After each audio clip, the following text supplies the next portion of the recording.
Jenengan harus dimintain uang berapa harusnya? 24 juta. 24 juta, bukan 25. Sudah. Oh, berarti kalau jenengan ngasih uang 24 juta, unit semua yang sudah damai terus dikeluarkan. Ya. Inilah video yang viral di media sosial. Video ini menampilkan wawancara dengan seorang sopir minibus bernama Cipto Utomo. Cipto terlibat kecelakaan dengan sepeda motor di Truko, Kecamatan Karangrayung, Grobogan 26 April kemarin. Cipto mengutarakan adanya indikasi pemerasan yang dilakukan anggota Satlantas Polres Grobogan saat hendak mengambil minibus yang dijadikan barang bukti kasus kecelakaan. Dalam video itu, Cipto mengatakan jika dia mendapat penjelasan dari polisi bahwa mobilnya bisa diambil dengan membayar 24 juta rupiah sesuai dengan bunyi undang-undang. Assalamualaikum warahmatullahi wabarakatuh. Selamat siang, Mas. Siang. Kasih nama siapa, Mas? Cipto Utomo. Cipto Utomo. Cipto Utomo. Ada masalah apa, Mas? Terjadi laka, Pak. Laka ya, di Karangrayung Truko itu ya? Iya. Tanggal 26 April itu ya, bener ya? Semua sudah damai, Mas? Sudah. Ada surat perdamaiannya ya? Ada. Suratnya Yen punya fotonya ya? Ada. Tapi aslinya yang bawa siapa? Yang bawa Pak Polisi. Pak Polisi ya? Korban sudah menerima ya? Sudah. Sudah kasih santunan berapa Jenang? 8 juta ya? Sudah ikhlas ya mereka ya? Ya. Semua karena nasib ya? Ya. Terus di saat Jenang mau menyelesaikan unitnya, motor beatnya keluar enggak? Belum. Belum juga? Belum. Intinya mau ngambil unit dimintain berapa? Ya pada undang-undang diterangkan sekitar 24 juta. Ngomongnya gitu? Ya. Yang bicara katanya, yang bicara undang-undang gitu ya? Ya. Harus ada keluar uang 24 juta gitu. Ya.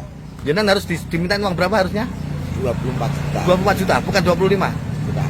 Oh, berarti kalau jenengan ngasih uang 24 juta, unit semua yang sudah damai terus dikeluarkan. Ya, terus dikasih perlengkapan, syarat-syarat perlengkapan atau apa gitu. Oh gitu. Pokoknya harus ada uang 24 juta, baru unit bisa keluar walaupun sudah damai. Ya. Itu yang ngomong seperti itu siapa? Anggotanya? Ya, anggota. Anggota ya, anggota Laka Lantas ya, Polres Grobogan. Ya, pokoknya ngomong gitu, pokoknya dalam undang-undang. Ya, oke. Yang ngomong siapa itu? Tidak mengucapkan nominal uang, cuman dalam undang-undang segitu. Dalam undang-undang ngomongnya gitu ya, alasannya undang-undang ya? Ya. Harus ada 24 juta ya? Yang ngomong seperti itu siapa? Ya pokoknya itu dibaca kan ada tulisan. Enggak, yang ngomong seperti itu. Yang ngomong ke jenengan seperti itu siapa? Katanya siapa tadi? Bilangnya, yo suruh kon baca terus itu dibaca. Lah iya, yang ngomong itu siapa? Pak Polisi. Pak Polisinya namanya siapa? Pak Susmono. Pak Susmono ya, anggota unit Laka Polres Grobogan ya. Ya. Berarti kalau jenengan ada uang 24 juta baru unit dikeluarkan ya. Ya. Baik motor beat, korban maupun travel jenengan ya. Kalau tidak ada uang segitu tidak akan dikeluarkan ya. Ya mungkin. Ini begitu ya. Intinya harus ada duit ya. Itu dari pihak unit Laka Polres Grobogan ya. Gitu. Terima kasih, Mas. Subun. Wassalamualaikum warahmatullahi wabarakatuh. Anggota Satlantas Polres Grobogan Aibtu Susmono yang saat itu menemui Cipto merasa tidak pernah meminta uang. Saat itu dia menjelaskan jika kasus kecelakaan tersebut masih diproses. Meski Cipto sudah memberikan santunan kepada keluarga korban, namun kasus itu tetap diproses.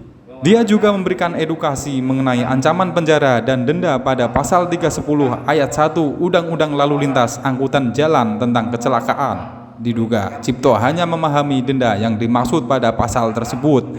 Video yang viral tersebut bahwasanya dari kedua belah pihak telah melaksanakan rembukan atau bermusyawarah, dalam arti bermusyawarah tanpa melibatkan pihak kami, dan kami juga tidak pernah mengarahkan bagaimananya tentang musyawarah tersebut.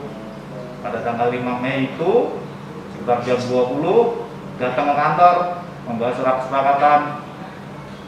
Ada surat kesepakatan, kami menjelaskan secara prosedur ketentuan pidana yang ada dalam peraturan perundang-undangan, jelaskan bahwa jelas pasal 310 ayat 1, 2, 3, dan 4 menyatakan bahwa karena kelalaian mengakibatkan kerusakan, luka ringan, luka berat, dan sampai meninggal dunia, ada namanya ketentuan pidana penjara. Pidana penjara itu yang maksimal sampai meninggal dunia, ancamannya sampai 6 tahun. Dan di situ juga disebutkan dalam ketentuan perundang-undangan jelas, selain ancaman pidana ada juga ketentuan denda.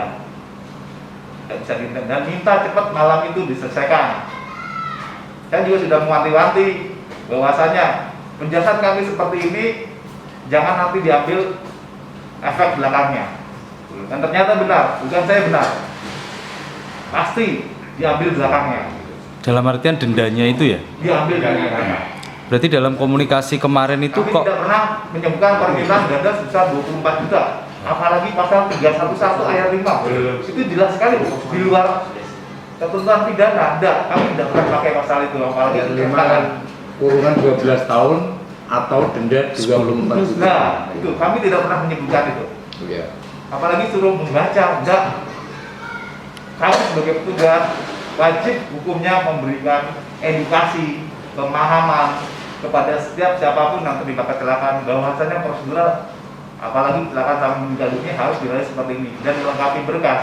Tidak bisa serta-merta selesai langsung kendaraan keluar, tidak bisa.